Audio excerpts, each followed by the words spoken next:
आज डिस्कस करेंगे colour code for patterns के लिए। पैटर्न्स क्या होते हैं? ये होते हैं replica of the product, replica of the product जो हम कास्टिंग के दौरान बनाते हैं। अगर हमें किसी तरह का प्रोडक्ट चाहिए तो उसके लिए हमें पैटर्न चाहिए होता है जो एक कैविटी तैयार करता है बिल्कुल प्रोडक्ट के शेप की सैंड के अंदर। हम जानते हैं कास्टिंग में क्या होता है, एक ओवरव्यू ले लेते हैं। हमारे पास दो बॉक्सेस होते हैं, नीचे वाला होता है ड्रैग, ऊपर वाला होता है हमारे पास बॉक्स स्कोप। इन दोनों के अंदर हम सैंड फिल करके और पैटर्न को डाल के कैविटी बना लेते हैं। तो जो ये कैविटी तैयार होती है इसको बोलते हैं मोल्ड। इसके अंदर हम मोल्टन मेटल डालते हैं, उसको ठंडा करते हैं और जब ठंडा करने के बाद इसको हम बाहर निकालते हैं तो वो होता है प्रोडक्ट। तो ये प्रोडक्ट के लिए हमें किसकी ज़रूरत पड़ी? इस प्रोडक्ट के लिए पैटर्न की। तो इसी तरह का पैटर्न हमें इसके अंदर लगाना पड़ेगा, कैविटी क्रिएट करनी पड़ेगी। तो काफ़ी तरह के कलर कोड हम यूज़ करते हैं कास्टिंग में, जो इंटरनेशनली तो अप्रूव्ड नहीं है लेकिन जनरली हम उनको यूज़ कर लेते हैं, ज़्यादातर हम उनको यूज़ कर लेते हैं। तो वो कौन कौन से कोड हैं? जो कलर कोड हैं जो एक ऑपरेटर को बताते हैं कि ये जो कलर्स हैं ये इसलिए हैं इस पैटर्न के ऊपर, कि इनका यूज़ हमें करना कैसे है। तो देखते हैं। सबसे पहले आता है नो कलर। अगर हमारा कोई भी कलर नहीं है पैटर्न के ऊपर या किसी फेस के ऊपर तो वो होता है पार्टिंग फेस। पार्टिंग फेस कौन सा होता है वो डिस्कस करते हैं। मान लीजिए हमारे पास एक स्प्लिट पैटर्न है, उसका ऊपर वाला हिस्सा ये है और नीचे वाला हिस्सा ये है। तो ये इसके अंदर पिन है और इसका जो फेस होगा इसके ऊपर कोई कलर नहीं होगा। जो ये लोअर है, ये अपर है, ये लोअर है, तो इसके ऊपर कोई कलर नहीं होगा, बिल्कुल वो उसके ऊपर कोई कलर नहीं होगा। तो इसका मतलब क्या है कि ये पार्टिंग फेस है। पार्टिंग फेस मतलब कि जहाँ से ये जुड़ेगा वो वाला फेस। तो ये क्या है? Parting face. इस पर कोई कलर नहीं है तो ऑपरेटर को पता चल जाएगा कि ये पार्टिंग फेस है और ये इसके साथ जुड़ेगा, आधा इसके साथ जुड़ेगा यहाँ से। तो इस तरह से अगर कोई कलर नहीं होता तो वो होता है पार्टिंग फेस पैटर्न का।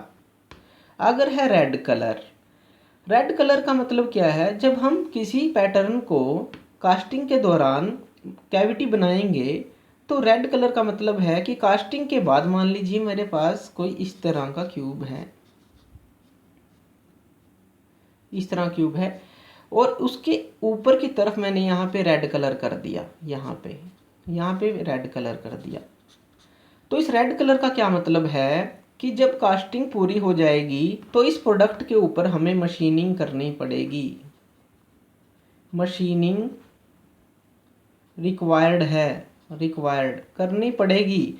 मटेरियल को आप रिमूव करना पड़ेगा, हमें फिनिशिंग प्रोसेस करनी पड़ेगी।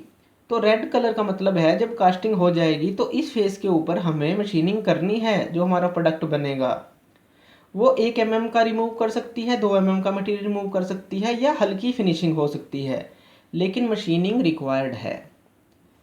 ब्लैक का मतलब क्या होता है? मान लीजिए इसका साइड वाला हिस्सा ब्लैक है, ये ब्लैक है, तो इसका क्या मतलब है कि जो ये हिस्सा बनेगा प्रोडक्ट का इसके ऊपर कोई भी मशीनिंग नहीं होगी, ये ऐसा का ऐसा ही रहेगा, हमें कुछ नहीं करना। जैसा कास्टिंग के दौरान सॉलिड होगा वैसा ही रहेगा, हमें कोई इसके ऊपर प्रोसेस नहीं करनी है। रेड का मतलब है कि हमें करनी है, थोड़ा बहुत मटेरियल रिमूव करना पड़ेगा, फिनिशिंग करनी पड़ेगी। ब्लैक का मतलब है कोई मशीनिंग करने की ज़रूरत नहीं, ये ठीक है, बिल्कुल करेक्ट आएगा। आगे आती है येलो। येलो स्ट्रिप का क्या मतलब होता है?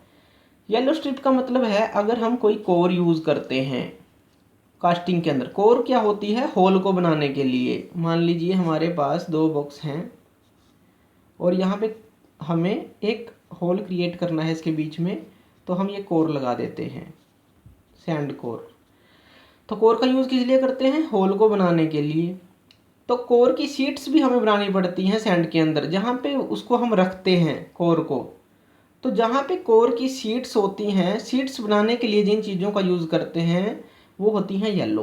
तो कोर शीट्स के लिए हम येलो कलर का यूज़ करते हैं।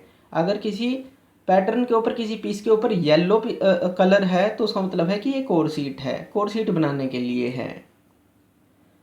आगे है येलो स्ट्रिप ऑन रेड। ये अंदर वाली येलो है इसके ऊपर, और ये पीछे है रेड। रेड के ऊपर येलो स्ट्रिप, इसका मतलब क्या है? इसका मतलब है कि जो ये है लूज। अगर हमारे पास कोई लूज पीस पैटर्न है, उसकी शीट्स बनाने के लिए हम इसका यूज़ करते हैं इस कोड का। कि हमने अगर येलो लाइन लगा रखी है, येलो स्ट्रिप है रेड के ऊपर, तो हमारे पास काफ़ी तरह के पैटर्न्स होते हैं। जैसे मान लीजिए लूज पीस पैटर्न है, काफ़ी हमारे पास एक पैटर्न है जिसके अंदर काफ़ी सारे लूज पीसीस हैं, और हमें ये कोई लूज पीस कहीं पे फिट करना है इस कास्टिंग के अंदर, तो उसकी शीट बनाने के लिए हम इसका यूज़ करेंगे। जैसे कोर की शीट बनाने के लिए इस कलर को हमने दे दिया कि ये कोर की शीट है जो हम बनाएंगे इससे। और इसी तरह से अगर लूज पीस की शीट है तो वो येलो पट्टी होगी रेड के ऊपर। तो इससे हमें पता चल जाएगा कि ये जो लूज पीस हैं उनकी शीट्स बनाने के लिए है। और ये होती है रेड स्ट्रिप ऑन येलो। ये उल्टा है इसका, या अंदर रेड है मीन्स इसके ऊपर, और बाहर ये येलो है। तो इसका मतलब क्या है? ये सपोर्ट प्रोवाइड करने के लिए हैं चीज़ें, सपोर्ट प्रोवाइड करने के लिए या स्टॉप प्रोवाइड करने के लिए, उनके लिए हैं पीसीज।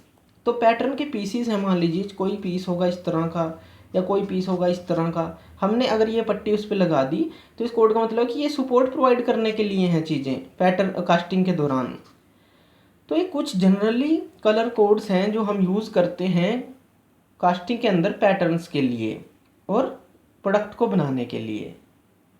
तो ये थे colour code for patterns. Thank you video देखने के लिए। और ज़्यादा अपडेटेड वीडियोज़ के लिए आप मेरे चैनल लर्न एंड ग्रो पे मुझे सब्सक्राइब कर सकते हैं। Thank you.